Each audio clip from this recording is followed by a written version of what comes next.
নমস্কার বন্ধুরা, দীপিকা ব্লগে সবাইকে অনেক অনেক স্বাগত আর অনেক ভালোবাসা জানিয়ে শুরু করছি আজকের ভিডিওটা। তো আজকে ভিডিওটা শুরু করছি একদম দুপুরবেলা থেকে, মানে সকালবেলা সংসারের সমস্ত রকমের কাজ করে রেখে তারপরে এসেছি পুজোর সব কিছু গোছাতে। আজকে মহাশিবরাত্রি ব্রত, তো আমি কিন্তু ব্রত রেখেছি, উপোস আছি। তো এই যে ঠাকুরের সব কিছু গুছিয়ে নিচ্ছি, বাসনগুলো সব ধুয়ে নিচ্ছি। এখন ঘরের ঠাকুরের মন্দিরে পুজো দিয়ে তারপরে আমি সারাদিন বাবা ভোলেনাথের জন্য সব কিছু গুছিয়ে গাছিয়ে রাত থেকে পুজো করব। তো রাতে যেমন 4 প্রহরে পুজো হবে, আমি ঠিক তেমনই 4 প্রহরেই পুজো করব।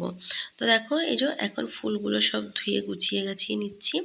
আর ধুত্রা ফুল পেয়েছি মাত্র একটা, তবে বরমশাইকে বলেছি বাজার থেকে একটু ধুত্রা ফুলের ফল আর আকন্দ ফুলের মালা এনে দিতে। জানি না পাবে কি না, তবুও দেখা যাক। আর আমাদের ভোলেনাথের পুজোতে কিন্তু তুলসী পাতা লাগে না, তো সেই কারণে আমি তুলসী পাতাটা নিয়ে নিই। তো দেখো সব কিছু গুছিয়ে রেডি করে রাখলাম। আর এদিকে এই যে নদীতে জল নিতে এসেছি, পাড়ার সকলে মিলে এসছে, আমিও সবার সঙ্গে এসেছি। আর এই যে মা গঙ্গার পুজো হচ্ছে, মা গঙ্গাকে পুজো করে তারপরে সবাই সবার পুজোর ঘট নিয়ে এসছে, ঘট ভরে জল নিয়ে যাবে। তো সবাই মিলে এক জায়গায় করছে পুজো। তো আমি সেখানে যাব না, আমি বাড়িতেই, যেহেতু আমার ভোলেনাথ আছে, শিব ঠাকুর আছে, তো আমি সেখানেই পুজোটা করব। তো যাই হোক, সবাই এসছে, সবাই কত ভালো লাগছে। আর সবাই লাল সাদা শাড়ি পরে এসছে, কেউ লাল হলুদ পরে এসছে, দেখতেও বেশ ভালো লাগছে। তো দেখো, আর নদীতে কিন্তু এখন জল নেই, জল অনেকটাই মানে পুরোই শুকিয়ে গেছে। একটা জায়গায় একটু জল আছে, আমরা সেখান থেকেই জল নিয়ে যাচ্ছি। তো বাবা ভোলেনাথের পুজোতে গঙ্গা জল লাগে, তো বাড়িতে সেরকম গঙ্গা জল নেই, তো সেই জন্য নদীর থেকে জল নিয়ে যাচ্ছি। নদীর জল হলেও পুজোটা হয়ে যাবে, তো গঙ্গা জল ছিল, শেষ হয়ে গেছে। তো এই দেখো সবাই মিলে কত সুন্দর সেজে গুজে এসেছে, আর আমি সবাইকে নিয়ে একসঙ্গে ভিডিও করছি। তো যাই হোক, দেখো এখন আমরা বাড়ি যাব। সবাই ডিজে নিয়ে এসেছিলো এখানে, নাচতে নাচতে এসছে, আবার যাওয়ার সময় নাচবে সবাই।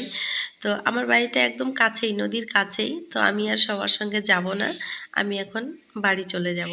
তো দেখো সবাই নাচানাচি শুরু করেছে, অনেক বাচ্চারাও এসছে, সবাই কত এনজয় করছে। আর এই যে আমি আমার জলের ঘট নিয়ে বাড়িতে ঢুকে গেলাম। আমি আর যাব না, আমি পরে গিয়ে দেখে আসব। তো যাই হোক, দেখো সন্ধে হয়ে গেছে। তো সন্ধেবেলায়, সন্ধে ঠিক নয়, রাত হয়ে গেছে আর কি, চতুর্দশী লেগে গেছে। আর আমি এই যে প্রথম প্রহরের পুজোটা করতে বসে গেছি। তো পুজোতে যা কিছু লাগে মোটামুটি সব কিছু দেওয়ার চেষ্টা করেছি, জানি না কোনো ভুল হলো কি না, যদিও বা ভুল হয় তো বাবা ভোলেনাথের কাছে আমি ক্ষমা চেয়ে নিই সবসময়, যে আমার ভুল ত্রুটি তুমি ক্ষমা করে দিও। তো এখন এই যে ফলগুলো কেটে গুছিয়ে নিচ্ছি। আর আমার মেয়েকে বলেছিলাম উপোস থাকতে, তবে ও উপোস থাকতে পারে না, না খেয়ে থাকতে পারে না, তো সেই জন্য আর জোর করিনি। আমি নিজে হাতে সব কিছু গুছিয়ে গেছি, বাবা ভোলেনাথকে পুজো করছি। তো দেখো এই যে সব গুছিয়ে নিয়েছি, ভোগের থালাটাও গুছিয়ে নিয়েছি।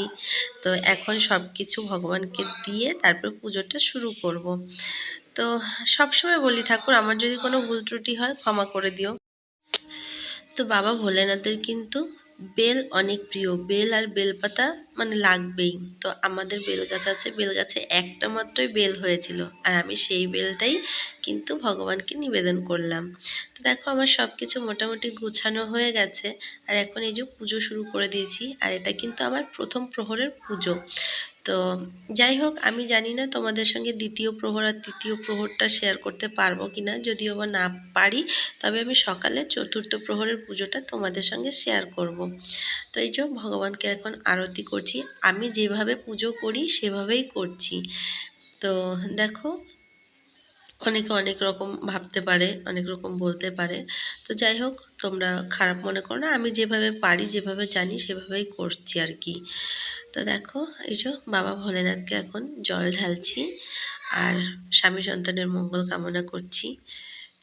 তো যাই হোক, আমার মোটামুটিভাবে পুজোটা, প্রথম প্রহরের পুজোটা সম্পন্ন হয়ে গেল। তো যাই হোক, দেখো এইবার হচ্ছে পরের দিন সকালবেলা, মানে এটা আমার চতুর্থ প্রহরের পুজো।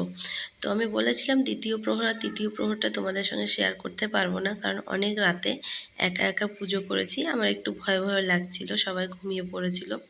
তো যাই হোক, আমি চতুর্থ প্রহরের পুজোটা এখন করছি।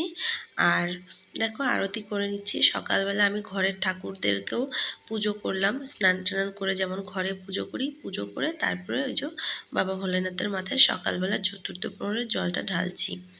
তো যে সময়টা ছিল সেই সময়ের মধ্যেই কিন্তু আমি জলটা ঢেলে নিলাম। তো যখন আমি জলটা ঢালছি তখন কিন্তু আমাকে ওং নমঃ শিবায় বলতে হবে। তো যাই হোক, দেখো আমার চতুর্থ প্রহরের পুজোও সম্পন্ন হয়ে গেল।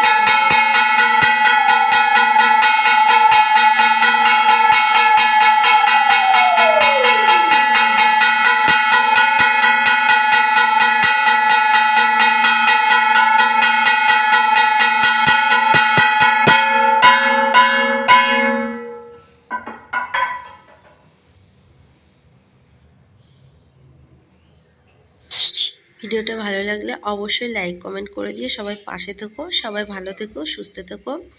টাটা।